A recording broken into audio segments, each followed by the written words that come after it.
Hi, Gene here with today's thought. You're seeing this on Monday. Everybody has to know that last Thursday, this radical left-wing Manhattan District Attorney, Alvin Bragg, fulfilled his promise, or he thinks he's fulfilling his promise, to get Trump. That's what he ran on. That's what he was elected on, to get Trump. There's been so much commentary on this indictment that I'm not going to, well, I am going to say that I was wrong, admit my mistake. I had said just last week that I didn't think he was going to be indicted when the grand jury adjourned or went into recess for a whole month. That told me that he wasn't going to be indicted, but it looks like he is. Well, it doesn't look like he is. We'll see what happens. This is something that could take a lot of commentary. I had spoken about it last time. I still believe that Alvin Bragg is risking possible disbarment. We'll have to see. Supposedly he's got some documents that will prove that Michael Cohen isn't a liar. And well, I don't want to get into that except that to say, well, two things. First of all, my personal reaction, I donated $24 to the Trump campaign Friday night. Right after this indictment came out, was it Thursday or whatever? I donated $24. That's the minimum amount that he has on his website. I mean, you can put in the campaign website, which is just type Trump 2024 into your favorite search engine, and you'll get the URL. Anybody who cares about justice, I would urge them to contribute. The reason it's $24 instead of the usual $25 is obviously the election is 2024. But I don't want to get it off on that track, except to say, well, first of all, that I contributed to the campaign, and I will every month until the election, till the end, $24 a month till the end of the year, and I'll probably up it, maybe double it, maybe even triple it in 2024. That's how outraged I am about this. But the only other thing I'll say is this demonstrates we have a two-tier system of justice.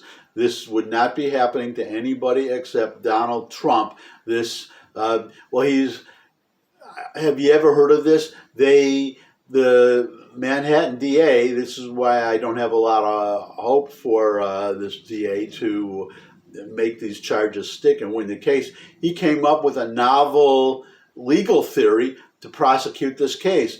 Have you ever heard of that, where you don't see a crime, you decide to go after somebody, and you come up with a special legal theory just to go after this one person? So we'll see what happens. I'll have further commentary later. I want to talk about a different, that's one evidence, I say proof to me, that we have a two-tier. As long as the Democrats are in power, we have a two-tier system of justice in this country. But the other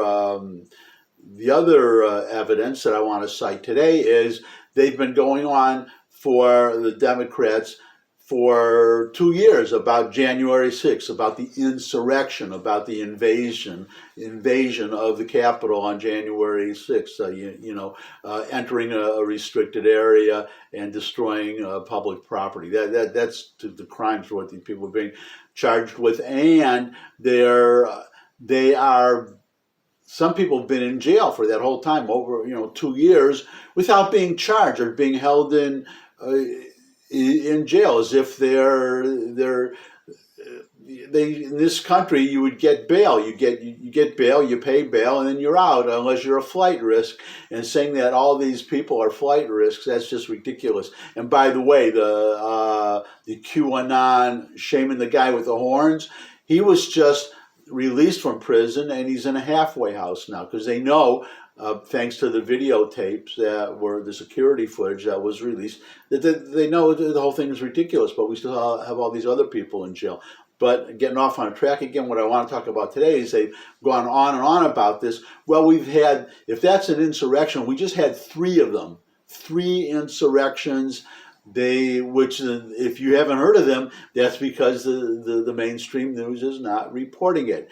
This was in Tennessee and Kentucky and Oklahoma. In Tennessee, it was because there was this, the school shooting by this woman who thinks she's a man, or she thought she was a man, right? And now she's dead. That's why I use the past tense. But they try to make it about that we're all guilty because we're transphobic or whatever. So there was a big mob invaded.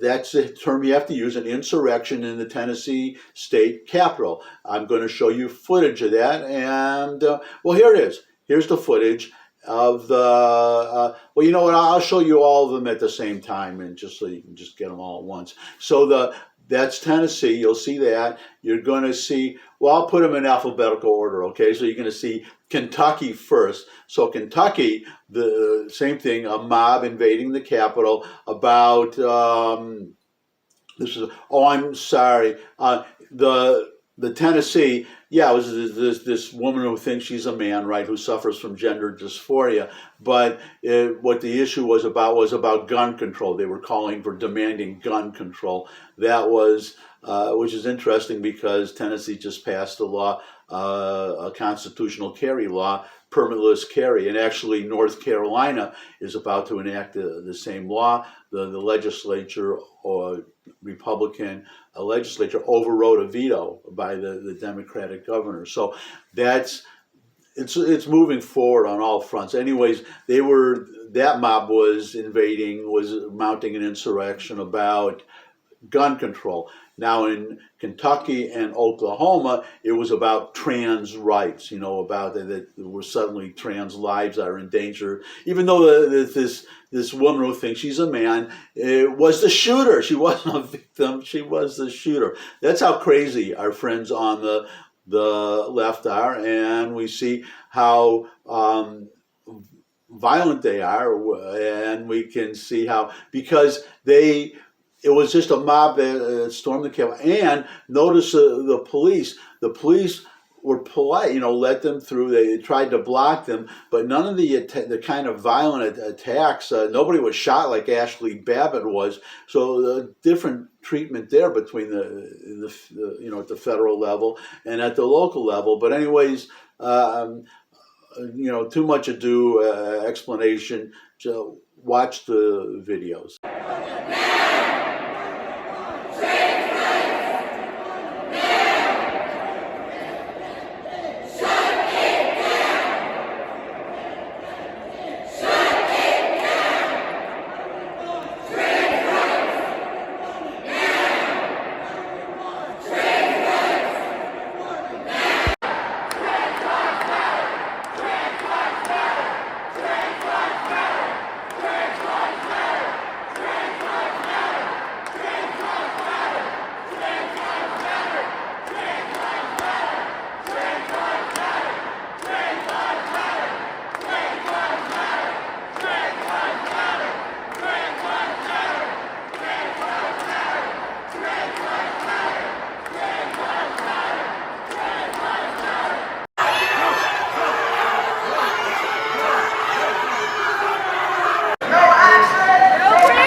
my thought for today.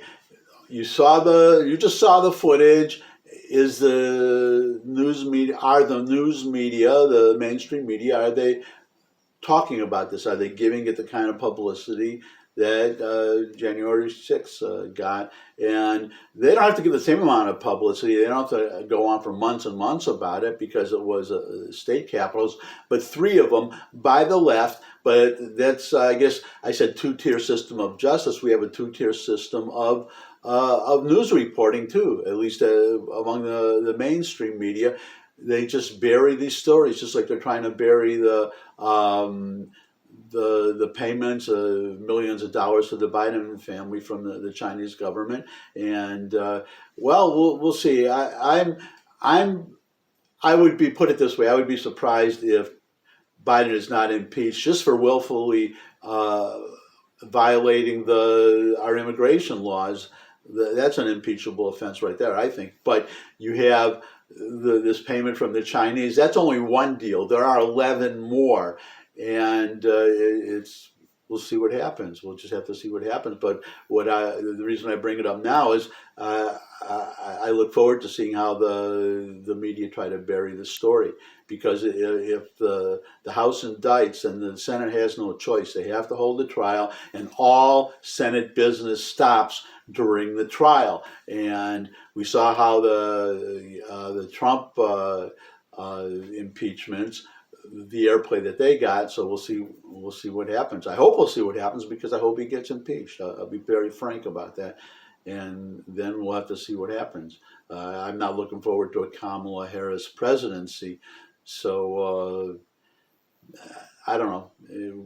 This country is a real mess since Biden was elected, and it's going to be terrible the next year and a half till it takes to get him out of there, I hope. And okay, that's my thought for today. Thanks for stopping by. Looking forward to seeing all of you again. If you could subscribe, that would be great.